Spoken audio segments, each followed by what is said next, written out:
ಸರ್ವ ದಾರ್ಶನಿಕರ ಜಯಂತಿ ಕಾರ್ಯಕ್ರಮಕ್ಕೆ ತೀವ್ರ ವಿರೋಧ. ಆದ್ರೆ ವಲಯದ ಮಾದರಿ ಏನ್ ಮಾಡಿದ್ರು? ಜಗಜೀವನ್ ರಾಮ್ ಭವನ, ಜಗಜೀವನ್ ರಾಮ್ ಪ್ರತಿಮೆನ ಯಾಕೆ ಮರೆತ್ರಿ? ಪ್ರೋಟೋಕಾಲ್ ಉಲ್ಲಂಘನೆ ಆಗಿದೆ ಎಂದು ಕೈ ನಾಯಕರ ಆರೋಪ. ಈ ಟ್ಯಾಬ್ಲವನ್ನ ಇಲ್ಲ ಶಾಸಕರು ಸ್ವಂತ ದುಡ್ಡಿನಿಂದ ಖರ್ಚು ಮಾಡಿದ್ದಾರೆ. ಚಿಕ್ಕನಾಯಕನಹಳ್ಳಿ ತಾಲೂಕಿನಲ್ಲಿ ನವೆಂಬರ್ 26ರಂದು ಸರ್ವ ದಾರ್ಶನಿಕರ ಜಯಂತಿ ಹಾಗೂ ಪಟ್ಟಣ ಪಂಚಾಯಿತಿ ಮುಂಭಾಗ ಅಂಬೇಡ್ಕರ್ ಪುತ್ಥಳಿಯನ್ನ ಅನಾವರಣ ಕಾರ್ಯಕ್ರಮ ಏರ್ಪಡಿಸಲಾಗಿದೆ. ಕಾರ್ಯಕ್ರಮದ ಪೂರ್ವಭಾವಿ ಸಭೆಯನ್ನ ಕೂಡ ಶಾಸಕ ಸುರೇಶ್ ಬಾಬು ಅವರ ನೇತೃತ್ವದಲ್ಲಿ ನಡೆಸಲಾಗಿತ್ತು. ಆದರೆ ಸರ್ವ ದಾರ್ಶನಿಕರ ಜಯಂತಿ ಕಾರ್ಯಕ್ರಮಕ್ಕೆ ಕಾಂಗ್ರೆಸ್ ನಾಯಕರು ತೀವ್ರ ವಿರೋಧವನ್ನ ವ್ಯಕ್ತಪಡಿಸುತ್ತಿದ್ದಾರೆ. ಇನ್ನು ಸುದ್ದಿಗೋಷ್ಠಿಯಲ್ಲಿ ಚಿಕ್ಕನಾಯಕನಹಳ್ಳಿ ಬ್ಲಾಕ್ ಕಾಂಗ್ರೆಸ್ ಅಧ್ಯಕ್ಷ ಟಿಡಿ ಚಂದ್ರಶೇಖರ್, ಹುಳಿಯಾರು ಬ್ಲಾಕ್ ಕಾಂಗ್ರೆಸ್ ಅಧ್ಯಕ್ಷ ಪಿಟಿ ಚಿಕ್ಕಣ್ಣ, ಬೇವಿನಹಳ್ಳಿ ಚನ್ನಬಸವಯ್ಯ ಸೇರಿದಂತೆ ಹಲವರು ಉಪಸ್ಥಿತರಿದ್ದರು.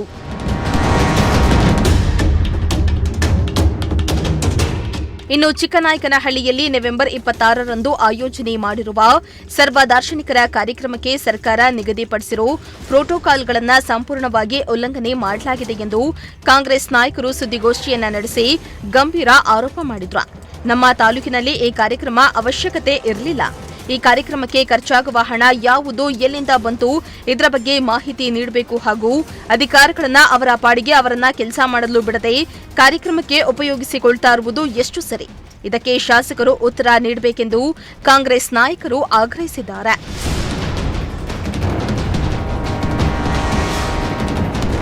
ನೋಡಿದ್ರೆ ಸರ್ಕಾರಿ ಲೋಗೋ ಬಳಸ್ಕೊಂಡಿದ್ದಾರೆ. ಸರ್ಕಾರಿ ಅಧಿಕಾರಿಗಳನ್ನ ಎಲ್ಲ ಕಾರ್ಯಕ್ರಮಗಳಲ್ಲೂ ಬಳಸ್ಕೊಳ್ತಾ ಇದ್ದಾರೆ. ಸುಮಾರು 1 ತಿಂಗಳಿಂದ ಯಾವುದೇ ಸರ್ಕಾರಿ ಅಧಿಕಾರಿಗಳು ಯಾವುದೇ ಆಫೀಸಲ್ಲಿ ಕೆಲಸ ಮಾಡ್ತಿಲ್ಲ, ಅಷ್ಟಾಗಿ ಬಳಸ್ಕೊಂಡು ಸರ್ವಧರ್ಮ ಸಮ್ಮೇಳನ, ಸರ್ವಧರ್ಮ ದಾರ್ಶನಿಕರ ಜಯಂತಿ ಅಂತೇಳಿ ಆಚರಣೆ ಮಾಡಲಿಕ್ಕೆ ಹೊರಟಿದ್ದಾರೆ. ಈ ಸರ್ವಧರ್ಮ ದಾರ್ಶನಿಕ ಜಯಂತಿಗೆ ಯಾವುದೇ ಸರ್ಕಾರಿ ಆದೇಶ ಇಲ್ಲ. ಸರ್ಕಾರಿ ಆದೇಶ ಇಲ್ಲ ಅಂದಮೇಲೆ ಸರ್ಕಾರಿ ಲೋಗೋವನ್ನು ಯಾತಕ್ಕೆ ಬಳಸ್ಕೊಳ್ತಾ ಇದ್ದಾರೆ? ಸರ್ಕಾರಿ ಅಧಿಕಾರಿಗಳು ಯಾತಕ್ಕಾಗಿ ಇದರಲ್ಲಿ ಭಾಗವಹಿಸ್ತಾ ಇದ್ದಾರೆ? ಸರ್ಕಾರಿ ಅಧಿಕಾರಿಗಳ ಹೆಸರಿನಲ್ಲಿ ಈ ಒಂದು ಸರ್ವಧರ್ಮ ದಾರ್ಶನಿಕ ಜಯಂತಿ ಯಾಕೆ ನಡೀತೆ ಅಂತಕ್ಕಂಥದ್ದು ನಮಗೆ ತುಂಬ ಅನುಮಾನ ಮೂಡಿದೆ. ಇಷ್ಟಕ್ಕೂ ಸರ್ವಧರ್ಮ ಜಯಂತಿ ಅಂತಂದರೆ, ದಾರ್ಶನಿಕರ ಜಯಂತಿ ಅಂತಂದರೆ ಅವರವರು ಹುಟ್ಟಿದ ದಿನ, ಅವ್ರು ಏನು ಮಹತ್ವದ ಕೆಲಸಗಳನ್ನು ಮಾಡ್ತಾರೋ ಅವತ್ತು ಮಾಡಬೇಕು. ಅವರು ಏನು ಎಲ್ಲ ವಿಚಾರಗಳಿರ್ತಾವೋ ಆ ಎಲ್ಲ ವಿಚಾರಗಳನ್ನು ಅವತ್ತು ಏನು ಸೇರಿರ್ತಕ್ಕಂಥ ಅತಿಥಿಗಳಿರ್ತಾರೋ, ಅಧ್ಯಕ್ಷರಿರ್ತಾರೋ ಅವನ್ನ ಮಂಡಿಸ್ಬೇಕು, ಜನರಿಗೆ ವಿಚಾರವನ್ನು ತಿಳಿಸ್ಬೇಕು. ಅದು ಬಿಟ್ಬಿಟ್ಟು ಎಲ್ಲ ಸೇರಿಸ್ಬಿಟ್ಟು ಒಂದೇ ದಿನ ನಾವು ಸರ್ವಧರ್ಮ ಜಯಂತಿಯನ್ನು ಆಚರಣೆ ಮಾಡ್ತೀವಿ ಅಂತಂದರೆ ಇದು ಹೆಂಗಾಗುತ್ತಪ್ಪ ಅಂತಂದರೆ, ನಮಗೆ ಒಂದು ಮನಸ್ಸುಗಳಿರುತ್ತೆ. ಒಂದು ವರ್ಷದಲ್ಲಿ ಒಂದು ವಿಧಾನಸಭಾ ಕ್ಷೇತ್ರದಲ್ಲಿ ಒಂದಷ್ಟು ಮಕ್ಕಳು ಬಿಡ್ತಾರೆ, ಅವ್ರು ಯಾರಿಗೂ ಹೆಸರು ಕಟ್ಟಬೇಡ್ರಿ ಅಂತ ಹೇಳೋದು, ಕೊನೆಗೆ ಒಂದಿನ ಎಲ್ಲರಿಗೂ ಹೆಸರು ಕಟ್ಟಿಬಿಡ್ತೀವಿ ಅಂತ ಒಂದು ಡೇಟ್ ಫಿಕ್ಸ್ ಮಾಡೋದು. ಹಂಗಾಗ್ಬಿಡುತ್ತೆ ಸರ್ವಧರ್ಮ ಜಯಂತಿ. ಈ ಥರ ಮಾಡ್ತಕ್ಕಂಥದ್ದು ಬಹಳ ಇದು. ಅದನ್ನು ಏನು ಹೇಳ್ಕೊಂತವ್ರೆ ಅಂತಂದರೆ, ಇದು ಇಡೀ ಪ್ರಪಂಚದಲ್ಲ, ದೇಶದಲ್ಲೇ ಒಂದು ಮಹತ್ವದ ಒಂದು ಜಯಂತಿ ನಾವು ಬಿಟ್ಟರೆ ಯಾರು ಮಾಡಲ್ಲ ಅಂತ ಹೇಳ್ತಾರೆ. ಇದೆಲ್ಲ ಸರಿಯಿಲ್ಲ. ಯಾವ ಜಯಂತಿಯನ್ನು ಯಾವತ್ತು ಮಾಡಬೇಕು ಅವತ್ತೇ ಮಾಡಬೇಕು. ಯಾರು ಹುಟ್ಟಿರ್ತಾರೋ ಅವತ್ತೇ ಮಾಡಬೇಕು. ಯಾರು ಮಾನೀಯರು ಸೇವೆ ಮಾಡಿರ್ತಾರೋ ಅವತ್ತೇ ಮಾಡ್ತಕ್ಕಂಥ ಒಂದು ಜಯಂತಿ ಇದಾಗಿರುತ್ತೆ. ಇದನ್ನು ನೋಡ್ತಾ ಹೋದರೆ ಸರ್ಕಾರವನ್ನು ಬಳಸ್ಕೊಂಡಿದ್ದಾರೆ, ಸರ್ಕಾರದ ಆಡಳಿತ ಯಂತ್ರವನ್ನು ದುರುಪಯೋಗ ಮಾಡ್ಕೊಂಡಿದ್ದಾರೆ ಅಂತಕ್ಕಂಥದ್ದು ನಮಗೆ ಒಂದು ಸ್ಪಷ್ಟವಾಗಿ ಕಾಣುತ್ತೆ. ಇದನ್ನು ನಾವು ಕಾಂಗ್ರೆಸ್ ಪಕ್ಷದಿಂದ, ನಮ್ಮ ಬ್ಲಾಕ್ ಕಾಂಗ್ರೆಸ್ ವತಿಯಿಂದ, ಚಿಕ್ಕನಾಯಕನಹಳ್ಳಿ ಮತ್ತು ಹುಳಿಯಾರು ಬ್ಲಾಕ್ ಕಾಂಗ್ರೆಸ್ ವತಿಯಿಂದ ಇದನ್ನಾಲೆ ನಾವು ವಿರೋಧ ಮಾಡಿದ್ವಿ. ಆದರೂ ಸಹ ಇಲ್ಲಿ ಸರ್ಕಾರದ ಅಧಿಕಾರಿಗಳು ಕಣ್ಣು ತೆರೆಸ್ಕೊಳ್ಳಿಲ್ಲ ಮತ್ತು ಅದನ್ನು ಅದನ್ನೇ ಮುಂದುವರ್ಸ್ಕೊಂಡು ಹೋಗ್ತಕ್ಕಂಥ ಒಂದು ಚಾಳಿಯನ್ನು ಮಾಡಿದರು. ಇದನ್ನು ನಾವು ಸರ್ಕಾರದ ಲೋಗೋವನ್ನು ಬಳಸಿರೋದ್ರಿಂದ ಇದರ ಆದೇಶವನ್ನು ನಮಗೆ ಸ್ಪಷ್ಟವಾಗಿ ಕೊಡಬೇಕು. ನಮ್ಮಗಳನ್ನ ಕರೆದಾಗ ನಾವೆಲ್ಲ ಓದಂಥ ಸಂದರ್ಭದಲ್ಲಿ ಈ ಥರ ನಾವು ಇಲಾಖೆ ಇದು ಏನು ಜಯಂತಿಗಳನ್ನ ಮಾಡಬೇಕು ಅಂತ ಇದ್ದೀವಿ ಅಂತ ಹೇಳಿದಾಗ ನಾನು ಅದೇ ವೇದಿಕೆ ಸ್ಪಷ್ಟಪಡಿಸಿದ್ದೀನಿ, ಅಧಿಕಾರಿಗಳಿಗೂ ಸ್ಪಷ್ಟಪಡಿಸಿದ್ದೀನಿ. ನೀವು ಕಾನೂನು ಮೀರಿ ಏನಾರ ಮಾಡಿದ್ರೆ ತಲೆದಂಡ ಆಗುತ್ತೆ ಅಂತಲೇ ಹೇಳಿದ್ದೀನಿ. ಆ ವಿಡಿಯೋ ಇದೆ, ವಿಡಿಯೋದಲ್ಲಿ ಯಾರು ಬೇಕಾದರೂ ನೋಡ್ಬೋದು. ಆದರೆ ಅದು ಯಾವುದನ್ನು ಗಮನಕ್ಕೆ ಇಟ್ಕೊಂಡಂಗೆ ಒಂದು ಗೆಜೆಟ್ ಮಾಡ್ತೀನಿ ಅಂತ MLA ಅವರು ಗೆಜೆಟ್ ಮಾಡ್ಸೋಕ್ಕೆ ಅವ್ರ ಕೈಲಿ ಆಗಲಿಲ್ಲ, ಸರ್ಕಾರದ ಅನುಮತಿ ತಗೊಳಕ್ಕೆ ಆಗಲಿಲ್ಲ.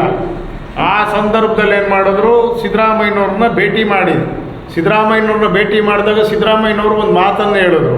ಸಿದ್ದರಾಮಯ್ಯನವ್ರು ಹೇಳಿದ್ದು ಒಂದು ಮಾತೇನಪ್ಪ ಅಂದರೆ, ಇದು ಕಾನೂನಿನ ಅನ್ವಯ ಮಾಡೋಕ್ಕೆ ಬರಲ್ಲ, ನಾವು ಕ್ಯಾಬಿನೆಟ್ನಲ್ಲಿ ಇಡಬೇಕಾಗುತ್ತೆ. ಯಾಕೆಂದರೆ ಎಲ್ಲ ದಾರ್ಶನಿಕರನ್ನು ಒಂದೇ ದಿವಸಕ್ಕೆ ಮಾಡಲಿಕ್ಕೆ ಬರಲ್ಲ. ಯಾಕೆಂದರೆ ಇದು ಅವರವರ ಜನಾಂಗದ ವಿಚಾರಗಳನ್ನ ಮತ್ತು ಆಯಾ ದಾರ್ಶನಿಕ ವಿಚಾರಗಳನ್ನ ಹೇಳಲಿಕ್ಕೆ ಮಾಡಿರ್ತಕ್ಕಂಥದ್ದು. ಅದರಿಂದ ನಾವು ಯಾವುದೇ ಕಾರಣಕ್ಕೂ ಕೂಡ ಇದನ್ನು ಮಾಡಲಿಕ್ಕೆ ಬರಲ್ಲ ಅಂತ ಹೇಳಿದ್ರು ಸ್ಪಷ್ಟವಾಗಿ. ಆದರೂ ನೋಡೋಣ, ನಮ್ಮ ಚಿಕ್ಕನಾಯಕನಹಳ್ಳಿ ತಾಲೂಕು ಮಾಡ್ತೀವಿ ಅಂತ ನೋಡೋಣ ಅಂದರೂ ಹೊರತು ಬರ್ತೀವಿ ಅಂತ ಏನು ಹೇಳಿರಲಿಲ್ಲ. ಆದರೆ ಇವರು ನಾವು ನಿಲ್ಸಿದ್ದೀವಿ, CM ಬಂದ್ಬಿಟ್ಟಿದ್ರೆ ಸಖತ್ ಫಂಡ್ ಬರೋದು ಚಿಕ್ಕನಾಯಕನಹಳ್ಳಿಗೆ ಅಂತ ಸುಳ್ಳು ಹೇಳೋಕ್ಕೆ ಪ್ರಯತ್ನ ಪಡ್ತಿದ್ರೆ. ಆಯ್ತಪ್ಪ, ಚಿಕ್ಕನಾಯಕನಹಳ್ಳಿಗೆ ಫಂಡ್ ತರಕ್ಕೆ ನೀವು 3 ಸರಿ MLA ಆದಾಗ ನಿಮ್ಮದೇ ಆದ ಕುಮಾರಸ್ವಾಮಿ ಮುಖ್ಯಮಂತ್ರಿ ಆಗಿದ್ದರು. ಯಾಕೆ ಕರೆಸಿ ಅವ್ರನ್ನ ನೀವು ಈ ಕಾರ್ಯಕ್ರಮಗಳು ಮಾಡಲಿಲ್ಲ? ಯಾಕೆ ಅವ್ರ ಮುಖಾಂತರ ನೀವು ಸರ್ಕಾರದಲ್ಲಿ ಅನುದಾನ ತರಲಿಲ್ಲ? ಇವತ್ತು ಕೇಂದ್ರ ಸರ್ಕಾರ ಐತೆ, ಸೋಮಣ್ಣವರು ಮಂತ್ರಿಗಳಿದ್ದಾರೆ ಕೇಂದ್ರದಲ್ಲಿ. ಯಾಕೆ ಅವರಿಂದ ನೀವು ಕೇಂದ್ರದಿಂದ 1 ರೂಪಾಯಿ ತಂದಿಲ್ಲ? ಇವತ್ತು ಕೇಂದ್ರದಿಂದ ನಮ್ಮ KN ರಾಜಣ್ಣವರು 80 ಕೋಟಿ ರೂಪಾಯಿ ತಂದಿದ್ದಾರೆ ಕೇಂದ್ರ ಸರ್ಕಾರದಿಂದ. ನೀವು ಸೋಮಣ್ಣನಿಗೆ ಮುತ್ತು ಕೊಟ್ರಿ, ಸೋಮಣ್ಣವ್ರು ನಿಮಗೆ ಮುತ್ತು ಕೊಟ್ಟರು. ಏನು ತಂದ್ರಿ ನೀವು? ಸಾರ್ವಜನಿಕವಾಗಿ ಅಪ್ಕೊಂಡು ಮುತ್ತಾಡಿರಿ. 1 ರೂಪಾಯಿ ತರಕ್ಕೆ ಯೋಗ್ಯತೆ ಇಲ್ಲ ನಿಮಗೆ. ಅದನ್ನು ಬಿಟ್ಬಿಟ್ಟು ಆ ಥರದ ಇದನ್ನು ಮುಚ್ಚಾಕಕ್ಕೆ ಏನು ಮಾಡ್ತಾ ಇದ್ದಾರೆ ಅಂದರೆ, ಈ ಥರ ಕಾರ್ಯಕ್ರಮಗಳನ್ನ ಜೋಡಿಸ್ಕೊಳ್ತಕ್ಕಂಥದ್ದು. ಇದರಿಂದ ಯಾರಿಗೂ ಕೂಡ ಏನೂ ಪ್ರಯೋಜನ ಇಲ್ಲ. ನಾವು ಕೇಳ್ತಕ್ಕಂಥದ್ದು ಕಾರ್ಯಕ್ರಮದ್ದು ಮೊದಲನೇದು, ತಹಶೀಲ್ದಾರ್ ಅವ್ರಿಗೆ ನಾವು ಪ್ರಶ್ನೆ ಮಾಡ್ತೀವಿ, ತಾಲೂಕು ದಂಡಾಧಿಕಾರಿಗಳಿಗೆ, ಇದು ಸರ್ಕಾರಿ ಕಾರ್ಯಕ್ರಮನ ನೀವು ಲೋಗೋ ಬಳಸ್ಕೊಳ್ತಿದ್ದೀರಾ?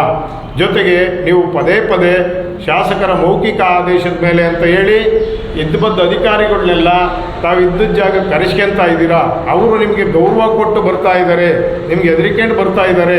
ಆದರೆ ಅವ್ರಿಗೆ ನೀವು ನಿಮ್ಮ ಮೇಲಾಧಿಕಾರಿಗಳಿಂದ ಆಯಾ ಇಲಾಖೆಗೆ ಏನು ಇದ್ದಾರೆ, ಈಗ EO ಇದ್ದರೆ CS ಕೇಳಬೇಕು, CS ಇಂದ ಒಂದು ಆರ್ಡರ್ ಕಾಪಿ ಮಾಡಿಸ್ಬೇಕು. ಆರ್ಡರ್ ಕಾಪಿ ಇವ್ರಿಗೆ ಅವರು ಆರ್ಡರ್ ಕಾಪಿ ಹಾಕ್ತಾರೆ ಸಭೆಗಳಿಗೆ ಹೋಗೋಕ್ಕೆ. ಹಾಗೆ ಅಂಗನವಾಡಿ ಅಧಿಕಾರಿ, ಜಿಲ್ಲಾ ಮಟ್ಟದ ಅಧಿಕಾರಿ ಆಗ್ತಾರೆ. ಮತ್ತು ಜಿಲ್ಲಾಧಿಕಾರಿಗಳು ಈ ಕಾರ್ಯಕ್ರಮ ಮಾಡ್ಬೋದಾ ಬಿಡ್ಬೋದಾ ಅಂತ ಇದುವರೆಗೂ ಕೂಡ ಇವರು ಯಾವುದೇ ಲೆಟ್ರನ್ನು ಹಾಕಿರೋ ಸಾಧ್ಯತೆ ಇಲ್ಲ. ಹಾಕಿದ್ರೆ ಇಷ್ಟೊತ್ತಿ ಶೋ ಮಾಡ್ತಾಯಿದ್ರು. ಅವ್ರ ಅನುಮತಿ ತಗೊಂಡಿದ್ದಾರೋ ಇಲ್ವೋ ಗೊತ್ತಿಲ್ಲ. ಆದರೆ ಸುಳ್ಳು ಹೇಳ್ಕೊಳ್ಳೋದು ಮಾಡ್ತಾಯಿದ್ರು.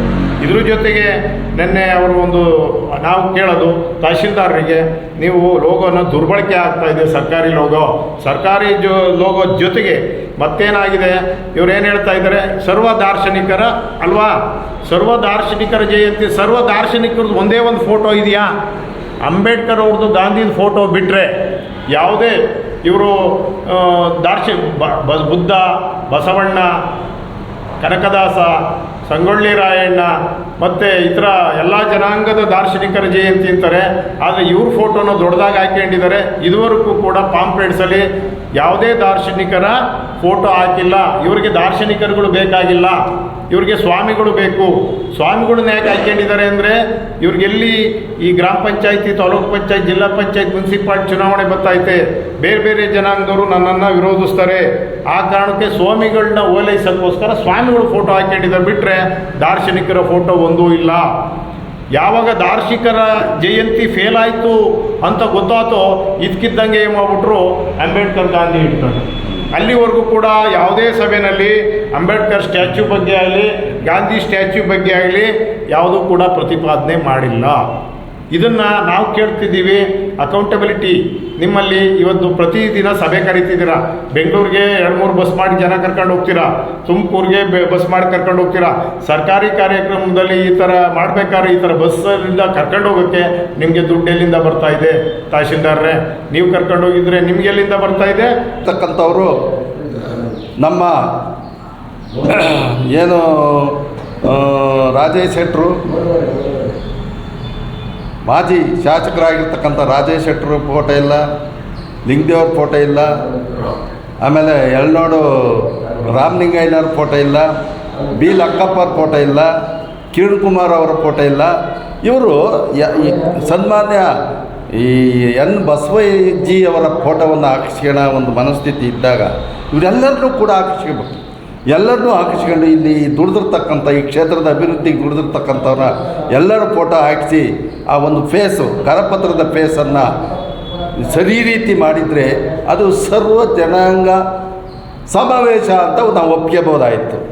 ನೀವು ನಿಮ್ಮ ಫೋಟೋ ಹಾಕ್ಕೊಂಡು ಸನ್ಮಾನ್ಯ ಎನ್ ಬಸವಯ್ಯನವ್ರ ಫೋಟೋ ಹಾಕ್ಕೊಂಡು ಅಂಬೇಡ್ಕರ್ ಜಗಜೀವನರಾಮ್ ಫೋಟೋ ಅಷ್ಟು ಮಾತ್ರ ಹಾಕ್ಕೊಂಡು ಇದು JDS ಕಾರ್ಯಕ್ರಮ ಅಂತಕ್ಕಂಥದ್ದನ್ನು ನಿಜವಾಗಿ ಗುರುತಿಸತಕ್ಕ ಒಂದು ಕರಪತ್ರವನ್ನು ನೀವು ಮಾಡಿ ಇದು ಸರ್ವ ಜನಾಂಗದ ಸರ್ವಧರ್ಮದ ಸರ್ವ ಮಹಾನ್ ವ್ಯಕ್ತಿಗಳ ಒಂದು ಕಾರ್ಯಕ್ರಮ ಅಂತಕ್ಕಂಥ ಹೇಳಿ ಜನಗೆ ಮೋಸ ಮಾಡಿ ಜನರ ಮನಸ್ಥಿತಿಯನ್ನು ಒಂದು ವ್ಯವಸ್ಥಿತಿಗೆ ಚಿಂತೆ ಮಾಡ್ತಕ್ಕಂಥ ಒಂದು ಕೆಲಸವನ್ನು ನೀವು ಮಾಡ್ತಿರೋದು ನಿಜವಾಗ್ಲೂ ಕೂಡ ನಿಮ್ಮಲ್ಲಿರ್ತಕ್ಕಂಥ ಬರೀ ಪಕ್ಷ ನಿಷ್ಠೆ ಅಷ್ಟೇ ಬಿಟ್ಟರೆ ಜನಾಂಗದ ನಿಷ್ಠೆ ಅಲ್ಲ, ಇದು ಸರ್ವಧರ್ಮ ಸಮಾವೇಶನೂ ಅಲ್ಲ.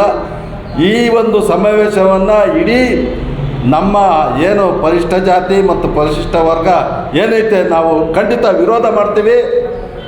ವಿರೋಧ ಮಾಡಿ ಈಗ ನೋಡಿ ನೀವೇನು ಮಾಡಿರಿ, ನಮ್ಮನ್ನೆಲ್ಲ ಜನ ಒಪ್ಪಿಸ್ಬೇಕು ಅಂತ ಬಿಟ್ಟು ಅಂಬೇಡ್ಕರ್ರು ಮತ್ತು ಗಾಂಧೀಜಿನ ಸ್ಟ್ಯಾಚ್ಯೂ ಮಾಡಿಬಿಟ್ಟು ಮುಂದುಗಡೆ ಇಟ್ಬಿಡ್ತೀವಿ ಅಂತ ಹೇಳ್ಬಿಟ್ಟು ಜನ ಮೆಚ್ಚಕೊಳ್ರಿ. ಆದರೆ ಒಲೆಯರ್ ಮಾದಿರಿ ಏನು ಮಾಡಿದ್ರು, ಜಗಜೀವನರಾಮ್ ಭವನ ಜಗಜೀವನರಾಮ್ ಪ್ರತಿಮೆನ ಯಾಕೆ ಮರೆತ್ರಿ? ನಿಮ್ಗೆ ಅವ್ರು ಓಟ್ ಹಾಕಿಲ್ವಾ? ಒಲೆಯರ್ ಮಾದಿರಿ ನಿಮ್ಗೆ ಓಟ್ ಹಾಕಿಲ್ವಾ? ಜಗಜೀವನರಾಮ್ ಅವರ ಪ್ರತಿಮೆಯನ್ನು ನೀವು ಯಾಕೆ ಹಾಕಲಿಲ್ಲ ಅನ್ನೋದ್ರ ಬಗ್ಗೆ ಈ ಇಡೀ ಜನಾಂಗ ಈ ತಾಲ್ಲೂಕಿನಲ್ಲಿ ಸುಮಾರು 78-90 ಸಾವಿರ ಜನ ಮತದಾರರಿದ್ದಾರೆ. ಒಲೆಯರ್ ಮಾದಿರು ಅವರಿಗೆ ನೀನು ಅನ್ಯಾಯ ಮಾಡಿದೆಯಾ ಅಂತಕ್ಕಂಥದ್ದನ್ನು ಈ ಸಂದರ್ಭದಲ್ಲಿ ಹೇಳೋಕ್ಕೆ ನಾನು ಇಷ್ಟಪಡ್ತೀನಿ. ಯಾಕೆ ಅವ್ರ ಮನಸ್ಥಿತಿನ ನಿಮಗೆ ಅರ್ಥ ಆಗಲಿಲ್ವಾ? ಜಗಜೀವನರಾಮ್ ನಿಮ್ಗೆ ಏನು ಮಾಡಿದರು? ಆಯಿತು, ಅವರು ಇಬ್ಬರು ಮಾತ್ರ ಮಾಡಿ ಇವ್ರು ಮಾಡದೇ ಇರತಕ್ಕಂಥ ಮನಸ್ಥಿತಿ ನಿಮ್ಮ ಮನಸ್ಸಿನಲ್ಲಿ ಏನಕ್ಕೆ ಬಂತು, ಇದನ್ನು ನಾವು ಖಂಡಿಸ್ತೀವಿ.